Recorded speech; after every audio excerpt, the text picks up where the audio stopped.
Panahon na naman nga ng uwian ng maraming overseas Filipino workers para magpasko dito sa Pilipinas. Kaya naman, emosyonal ang tagpo ng mga balikbayan at kanilang mga kaanak na sumusundo sa airport. Tiniyak naman ng airport authorities na maayos ang biyahe ng ating mga kababayan sa kabila ng naitalang peak passenger volume. Ang balitang A to Z ni Ace Cruz. Dagsa sa arrival hall ng NAIA Terminal 3 ang mga kaanak ng mga OFW na magbabakasyon ngayong Pasko. Ang 7-year-old na si Isang kasama ang kanyang ama bitbit ng stuffed toy na sorpresa para sa kanyang nanay na magbabakasyon mula sa Hong Kong. Gusto ko na siya yakapin. Mami, mahal na mahal po kita. Hindi na napigilan ng mag-ina na maging emosyonal nang muling magkita.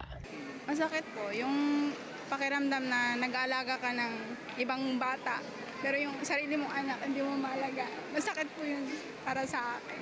Sabi ni Emeline, susulitin niya ang Christmas vacation kasama ang pamilya. Lalo't doble lungkot pagsapit ng bagong taon dahil kailangan na niyang muling bumalik sa Hong Kong.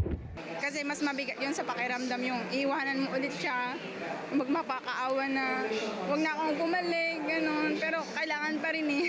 Dito rin sa Pilipinas magbabakasyon ang 4 na taon ng OFW sa Singapore na si Catherine. Kasi Christmas at New Year para kasamang family.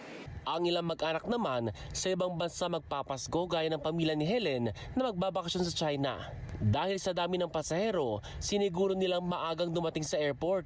Mas maigi na maaga kami. Mas maigi na dito na kami mag-antay ng flight namin. Tsaka mahaba rin yung pila po pagkuha ng travel tax.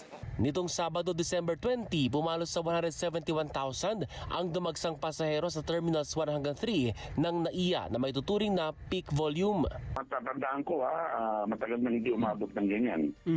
Pero dati umaabot lang tayo ng mga 160, gano'n, 159,000, mga gano'n. Palagi ko, maraming gusto umuwi, maraming matagal lang hindi bumisita. Marami sigurong, alam mo na, gusto rin natin makamag-anak. Nakatulong naman ang self-check-in kiosk at self-bag trap counters para maibsan ang haba ng pila. Gayun din ang pagkakaroon ng dedicated lanes sa OFWs. Tiniyak naman ng MIAA na ang pakikipag-ugnayan sa airport operator para sa maayos na biyahe ng mga pasahero ngayong holiday season at upang siguruhing hindi magkakaroon ng power interruption gaya ng nangyari noong January 2023 kung saan nakansela ang maraming flights. Para sa balitang A to Z, Ace Cruz.